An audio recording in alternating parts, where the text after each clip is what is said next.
on that story, I'm joined now by Patrick Gathara, who is a strategic communications consultant in Nairobi. Thank you very much for joining us, Patrick. Now, another bloody attack on Kenyan civilians.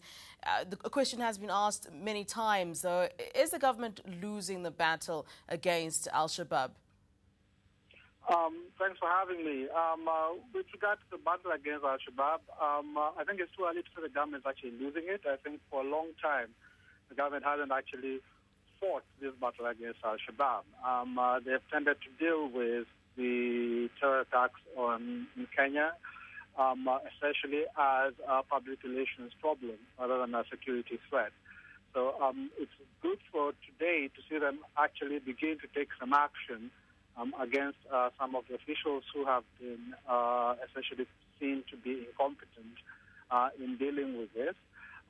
But this is not enough. They really need to go back and examine our security strategy and come up with a proper national security policy and actually implement it. Well, a two-pronged question. How significant is the appointment of former Major General Joseph Nkaissery as the new interior minister? And was the president correct in removing the former interior minister?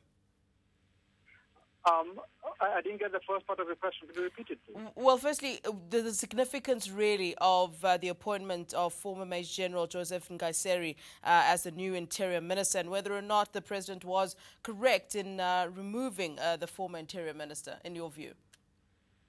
Well, I think he was correct in removing the former interior minister, Joseph Nkaissery.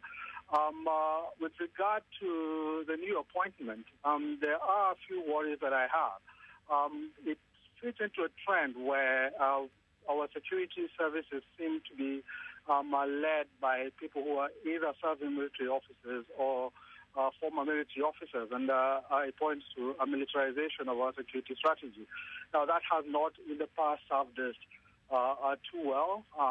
For example, if you think of a place like northeastern Kenya, where for a long time the place was essentially controlled by the military. It was governed essentially by decree by the president.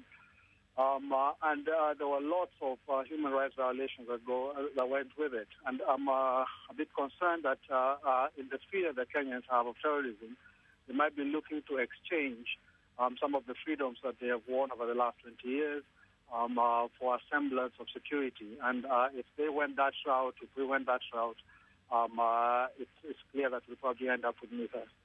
All right. And just in closing, al-shabaab want the withdrawal of Kenyan troops from Somalia. Is that possible?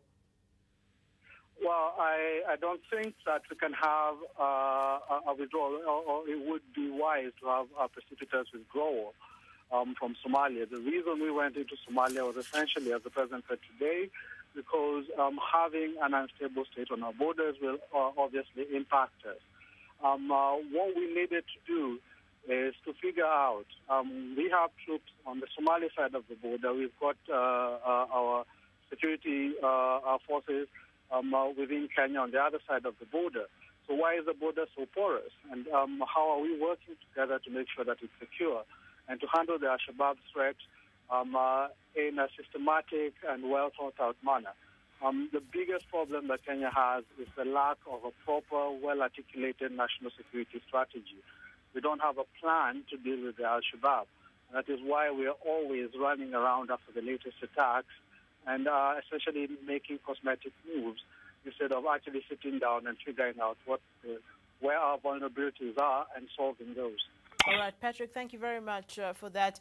That's Patrick Gathara, strategic communications consultant in our Nairobi office.